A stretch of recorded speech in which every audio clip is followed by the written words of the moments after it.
The Ladybirds, Lisa, Janine, and me, Melissa. It started with 3-part harmonies, laughing together, loving each other, traveling the world, making beautiful music. And then Lisa asked us if we could help her with a cat named Oliver. Oliver had a condition called feline leukemia and had been abandoned at a local shelter. Because the shelter was over capacity and because feline leukemia can be contagious to other cats, Oliver ended up on the euthanasia list. Lisa believed that if we put our hearts and minds together, we could find a way to help. And we did.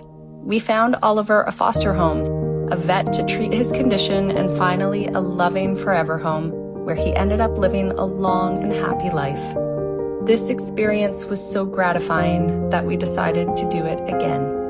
And again, and again, and again, until Ladybird was no longer the 3 of us, but thousands of saved animals and a beautiful community of volunteers and donors who have enabled us to move forward with every single little life saved. Lives like Posty. He was found abandoned in a cage at a gas station.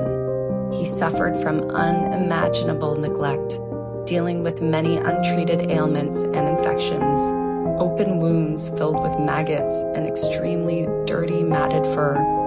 He made a miraculous recovery.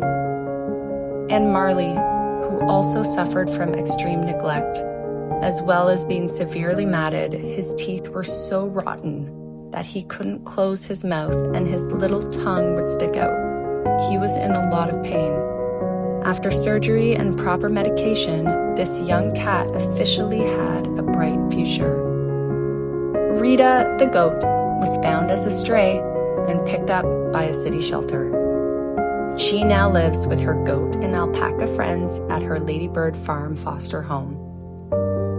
And Dixie, the cat who had a deformed leg and after surgery to remove it, gets around just fine. And sweet, sweet Levon, who arrived to Ladybird malnourished with impacted ears, rotten teeth, an eye infection, and overmatting.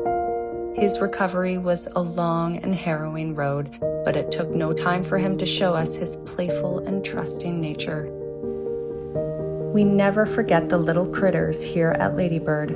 Stanley was found with staples in his ears and face. We can't imagine anyone doing something like this to a small, helpless animal. After careful removal and treatment, Stanley finally got to experience peace and love with his forever family. Edison, the kitten, arrived at the shelter with a mysterious head trauma. Thankfully, he recovered with only a few minor lasting effects and was adopted into a loving home. Bunny and Bree had a long list of health issues due to being used and mistreated as breeding dogs.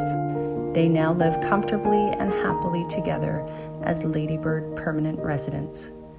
We're so lucky here at Ladybird to witness all these happy new beginnings, always moved by the enduring nature of these animals. Thanks to our Ladybird community, we are able to show these beautiful beings that someone out there cares for them. The 3 of us are now ready to step into the next exciting phase of Ladybird. That is the 3 of us plus all the animals and all of you. We will finally have a Ladybird farm here in Southern Ontario. Not only a safe haven for our rescue animals, but also a place for music, the arts, animal welfare education, environmentally sustainable initiatives, workshops, programs, camps, and so much more. But most importantly, this is a place for the animals where they can be unconditionally loved and cared for and experience true and absolute peace. We are so close to achieving this goal, but we need one final push to get there.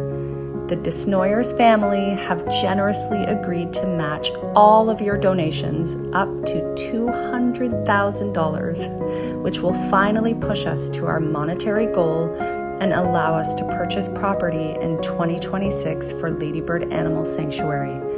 We're asking you to join us on this journey from foster network to farm sanctuary, where Ladybird will come into full bloom after 15 years as a registered Canadian grassroots charity. When you donate $10, it will become $20, $50 will become $100, and $1,000 will be $2,000. This is an extraordinary opportunity to give and watch your generosity multiply. We're asking you to help us reach our goal by spring. Give what you can today, and together with a huge helping hand from our angel donors, the Desnoyers Family, we can finally open our farm gates to all the critters and creatures who need our help. Look what love can do.